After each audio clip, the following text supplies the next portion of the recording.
Hi guys, and welcome to the 10th video in my series about how to know when to buy organizing products and what kinds to buy or not to buy. Click the I in the corner if you missed the intro. In this video, I am featuring S-hooks.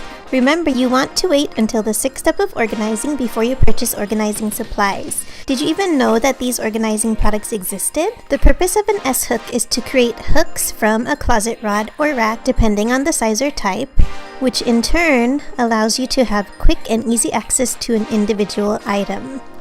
These are not meant for multiple large items like multiple coats on one hook, as they will turn on the rod and fall. Also, though tempting, you should not hang too many smaller items like scarves and belts, as it can be cumbersome to remove a whole bunch just to access one. The best way to use an S-hook is to have one item per hook, as they are designed to create quick and easy access to individual items. Some unconventional ways to use S-hooks can be to place them on a coat closet rod for backpacks to have them ready for the morning before school. Next to that is a command center, as I have shown you in my sweater organizer video. You can store purses from a closet rod. Similarly, sized purses would store well on a closet rod that may have a dresser underneath.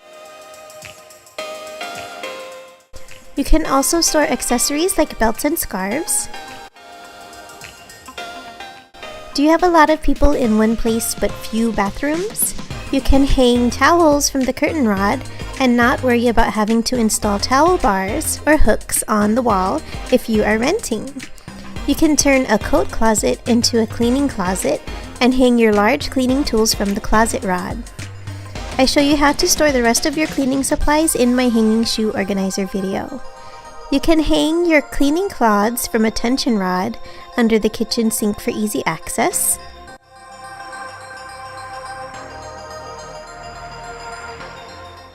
These are also great for storing camera equipment. I show you how to store all of the little parts and tools for your camera equipment in my previous video. These are great for if you need quick and easy access to individual items at eye level. They are a really great solution if installing hooks directly on a wall are not ideal for you. First, as always, don't purchase more S-hooks than you need. Again, you will pare down your items to what you need before you purchase any organizing products in general.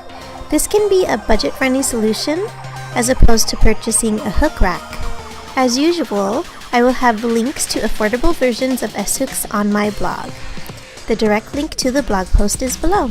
Don't forget to grab your free organizing resources below so that you can know if the use of S-hooks will be good solutions for your spaces. I have a lot more organizing products coming up, so be sure to subscribe and click the notification bell so you can know the moment my next video is up and never miss another organizing video. Happy organizing!